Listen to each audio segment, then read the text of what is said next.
का बंद होगा। तो कोई अध्ययन कर रहा हो तो अध्ययन करने से रोकना नहीं, कोई अध्ययन करे सो अध्ययन करने से रोकना नहीं, कोई ज्ञान प्राप्ति करे ज्ञान से रोकना नहीं, शुभ कर्म करे शुभ कर्म करने से रोकना नहीं, क्योंकि ऐसा करने से ज्ञानावर्णी कर्म बनता चला जाएगा। तो आपको ज्ञान की प्राप्ति नहीं हो पाएगी। इसी पर्याय में नहीं, ना जाने कितनी पर्याय तक ज्ञान प्राप्त नहीं होगा।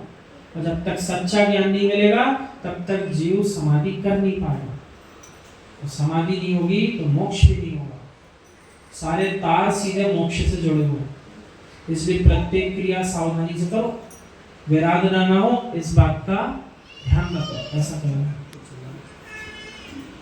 तो यहाँ क्या कह रहे हैं कि जो ज्ञानी विवेकी जीव है वो एक बल्ब का उपयोग भी विवेक से करता है कि कहीं मेरी बिजली बेवजह खर्च ना हो जाए, मुझे खर्चा ना करना पड़ जाए। उसको पता है इतनी हमारी ताकत नहीं, हमको बिल भरना है, उसको पता है ये बात। और मुनिदास तो क्या कहें, अपने श्रावकों के लिए क्या उदाहरण दे रहे हैं, छोटे से साबुन के छिलके तक को फेंकते रहिए, वो जरा सा हो जाए तो बोले हाथ तो धुल ही जाएगा, धुल जाएगा। कब तक नहीं फेंक रहा, जब तक बोले खरीद के ना आए, अपनी खरीदे हुए दरबे का है। कितनी चिंता हो रही है। मोबाइल की टॉर्च सीमित समय जलाते हो कि पूरे टाइम जलने देते हो, कितनी चिंता है। अभी चार्ज ना करेंगे, लेकिन जितना चार्ज होकर आयु कर्म के निषेध लेकर आए हैं उसकी चिंता किसी को नहीं हो रही कि कितने व्यर्थ हो गए, कितने निकल गए, अब कितने बचे, उसकी कोई चिंता नहीं है। धड़ल्ले से इस्तेमाल कर रहा है, नल खोल के रख दिया, फेंकने दो पानी, फेंकने दो पानी, ये चिंता नहीं हो रही।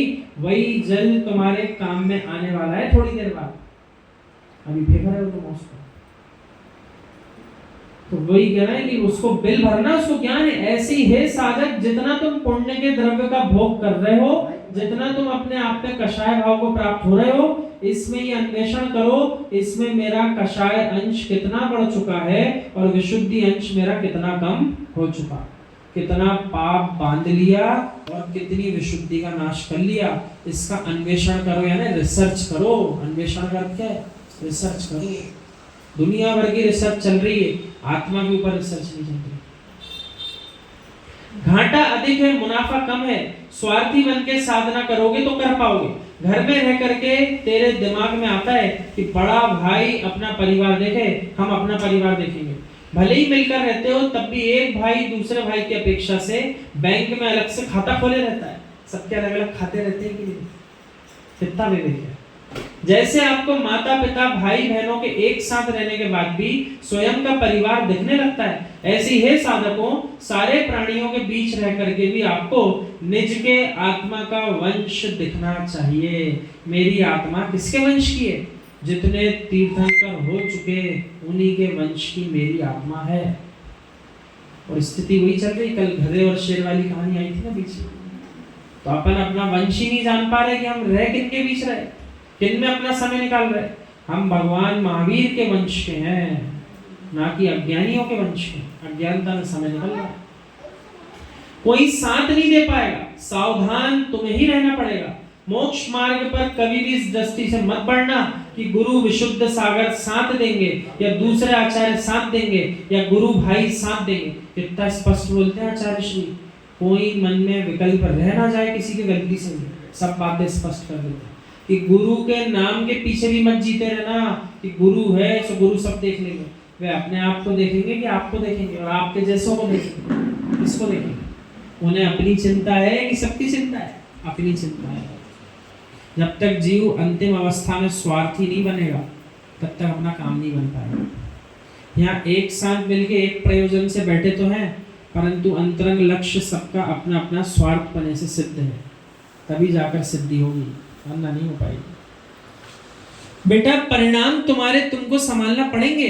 तुम अस्वस्थ हो गए तो लोग तुम्हारे हाथ पैर दबा सकते हैं, लेकिन परिणाम तुमको ही संभालना पड़ेंगे, और कोई नहीं आएगा संभालने। सुना सकते हैं, संबोधन दे सकते हैं, हाथ पैर दबा सकते हैं, लेकिन भावों को संभालने का काम किसको करना पड़ेगा, खुद को ही करना पड़ेगा, और कोई भाव संभालने वाला नहीं है। अनंत बालक अभी शिविर में जा रहा है, वहां पर बालकों से एक प्रश्न किया, कई प्रश्न हुए, बहुत सारे बालक हाथ ऊंचे कर रहे, बता रहा था।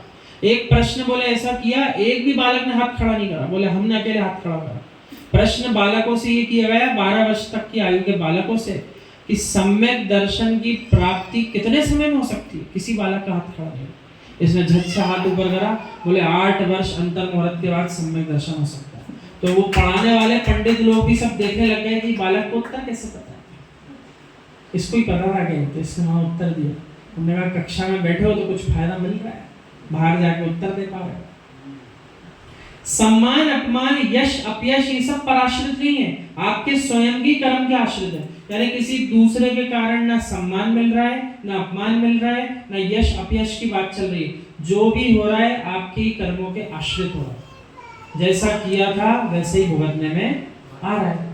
बेटा अच्छी आवाज होने पर भी यदि सुस्वर नामकरण का उदय नहीं है तो कोई सुनना पसंद नहीं करता, और सुभग नामकरण का उदय नहीं है तो आपको देखना भी पसंद नहीं करता। वहां तुम संश्लेषित हो जाओगे कि काले कलूटे आदमी को लोग बहुत पसंद कर रहे हैं, आपको कोई देख तक नहीं रहा, क्योंकि उसका सुभग नामकरण का उदय चल रहा है। इन नामकरण की प्रकृति होती है सुस्वर, दुस्वर, सुभग, दुर्भग आदि आदि। जिसका शुभ का चल रहा है तो उसकी प्रशंसा चलती है, और जिसका अशुभ का चलता है वो कितना ही सुंदर दिखता हो, कितना ही सुंदर बोलता हो, एक आदमी बैठ के नहीं उसकी बात करेगा, ये क्या कह रहा था, सुनने वाले ही कोई, ऐसा प्रसंग आ जाता है। अब यहाँ रंग नहीं देखना, सुभग या दुर्भग नामकरण का उदय देखो। मित्र यदि तू कर्मोदय को मानता ही है तो भाई हर कर्म की प्रकृति उदय को तटस्थ भाव से देखना। अब मैं आपको छपड़ासार लब्धिसार ग्रंथ से बोलता हूँ। असंख्यात लोक प्रमाण अध्यवसाय स्थान है। अध्यवसाय यानी बंद स्थान, कर्म बांधने के स्थान कितने हैं? असंख्यात लोक प्रमाण, ऐसी समझ लो जितनी लोग में कर्म की प्रकृतियां हैं अशुभ बांधने वाली भी भरी हुई है, ऐसी समझ लो। और भिन्न भिन्न प्रकार का अशुभ कर्म बांध सकते हैं, भिन्न भिन्न विषय